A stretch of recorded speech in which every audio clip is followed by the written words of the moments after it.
Good morning. Michael and I just finished church and it was a phenomenal service, I would say. The church is called ECB. I'll include the name.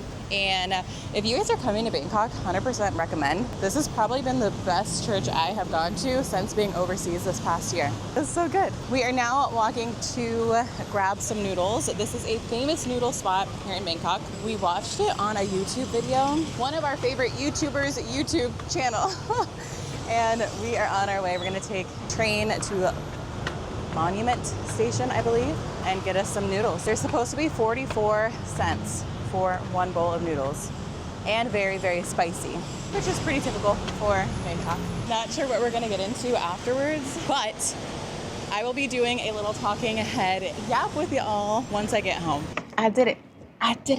My first talking head, let's go. And I just want to chat about living overseas for this past year.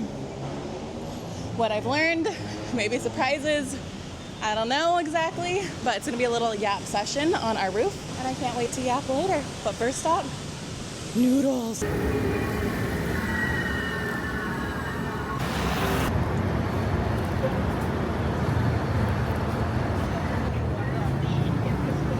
Looks like we're having to walk through this super cute little alleyway just to get to this soup location. So we have the soup place on the right hand side here, and directly to the left you have this beautiful temple. This is where we are, the famous noodle spot.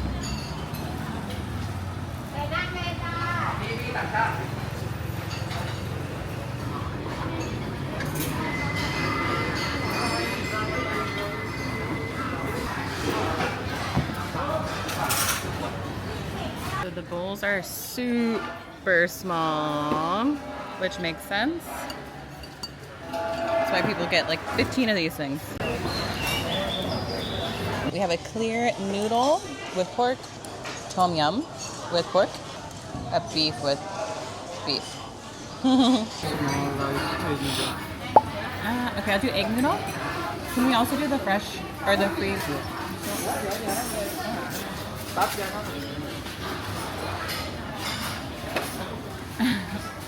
We haven't done. What just happened? He literally left mid-order. That's okay, he probably had another client. Can I do send leg, nua, goat noodle, yai?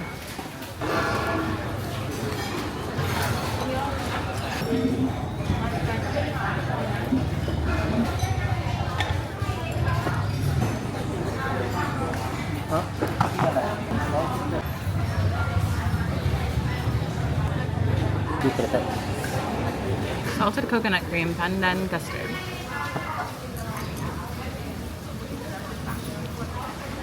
This is my favorite part of the meal. This is a must stop. This is too good. Way too good. So beautiful. Made a little pit stop to get a latte. Gotta love Starbucks. We are officially on day 7 of our 30-day posting challenge here on YouTube, and I thought I would sit down and do a little casual yippy yappy. For this little sit down and chat with you guys, I want to give you just a little peek and insight into 3 things that I have learned since traveling. So I've been traveling for a little over a year now. So I left California to travel, experience the world, and now I'm over a year. Pretty sure I'm at 6 countries now, and a whole lot of personal growth later. Here are the 3 things that I have learned since leaving the US that have genuinely changed my perspective on the world. Number 1, culture shock is real. Let me tell you, cultural shock is real. I didn't experience this in every single country that I've gone to, but you guys, when I say it's real, like it is. I'll get into that in a little bit. When you leave the US, you quickly will realize that not everyone lives life the way that we do. It's not this fast-paced rat race, and honestly, it's not a bad thing. You're gonna see things that feel so outside of maybe your normal day-to-day, from the way people eat, from the way they walk, talk, interact, work, dress, even relate. Everything will feel different. And to be completely honest, you will feel uncomfortable. My first real culture shock was actually, I think, a month ago, which is sad. It means I should have put myself in more uncomfortable situations earlier on, but it was actually in Vietnam. At that point, I was kind of really shooken up, and that's the first time I felt like, whoa, I am in a different country. But with culture shock, if you stay open, you'll be surprised by your capacity to adapt. You'll experience mindset shifts, probably identity changes too. And for me, what I realized is how my world perspective was really based off of just one environment, one singular environment, which is not a good representation of the entire world, and how much exists outside of our inner bubble. This lifestyle of being a digital nomad, of being a traveler for this last year, it has taught me to lean into curiosity and to know that there isn't one right way to do things. There isn't one right way to live. There are just different ways.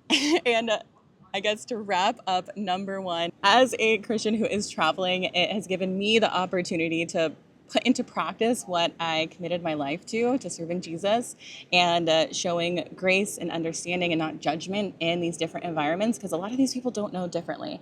So just showing up with grace and a smile and love for other people has been huge. Numero dos. The world is huge. Huge, huge, huge, huge, huge, huge, which you should know this, but maybe this might be in a different way, I guess. But the world is huge, but much smaller than you might think. I have literally met people in one country and then ran into them without planning in another country on maybe even like the opposite side of the world, which is crazy. And what that has taught me is that every interaction does matter. Every stranger you smile at, every story you hear from a fellow traveler, it all counts. One thing that I found super, super interesting is that most people have some type of story beyond them of what brought them to that country. Some left everything to start over. Some are in search of something that they just can't put their little finger on yet, but what I have noticed is that, honestly, I would probably say like 100% of people that I've met overseas and had really deep conversations with and taken the time to listen and to understand, all are here for a unique reason. And that's different than the people that you meet, at least for me, in the US. A lot of people were born there. This is their comfort zone. They don't plan on leaving. They've never really thought of it. But overseas, that looks different.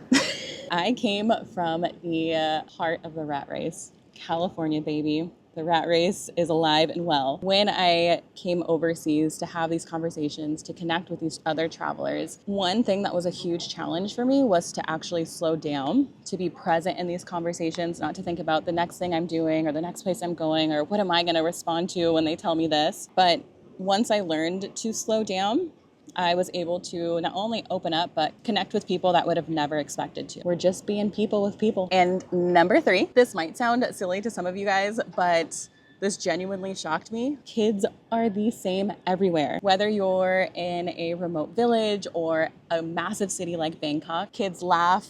They're smiling, they're waving at you, waving at strangers. They want to ask why, and they just want to connect and play. So even if you don't speak their language, even if they've never seen a foreigner before, it doesn't matter. Their joy, their innocence, their curiosity, it's so pure. And I've seen it within my nieces and nephews all the time, but seeing that same level of curiosity and just like, they just love people.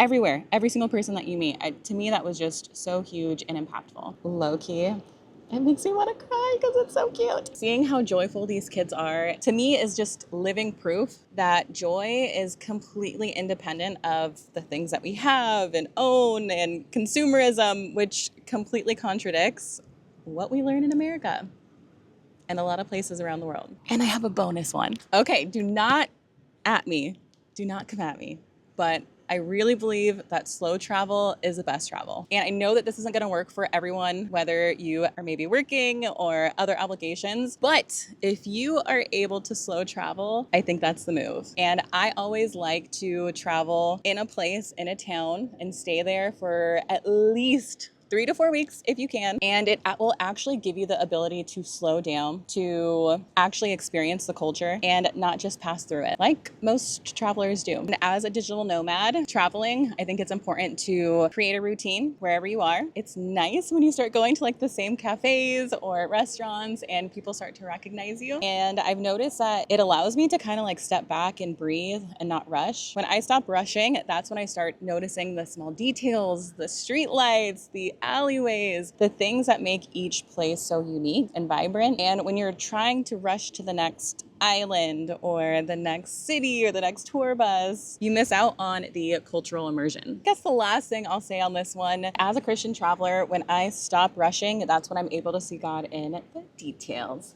Those little details. The streets, the yummy food, the alleyways, little things of how the birds chirp. Literally, he is in every single detail. Okay, so I gave you guys a bonus one, but let me recap the, I guess 4 now. So number 1, culture shock is absolutely a real thing. Number 2, the world is huge, but it's a lot smaller than you think. And number 3, kids are the same everywhere, and their pure hearts and their joy just reminds you of what truly matters. And that bonus number 4, slow travel is my favorite type of travel, and I highly recommend it if you have the opportunity to do that. So if you've been thinking about moving abroad or changing things up a little bit, I hope that something in this video was inspiring to you or you learned a little something. I have a ton of things that I have learned over this past year. This isn't even scratching the surface, but honestly, I had to get over my nerves of doing a talking head video, so that is what this is. So please make sure that you like, comment, subscribe, and I will see you guys in my next video. Bye. I did it. My first talking head. Let's go.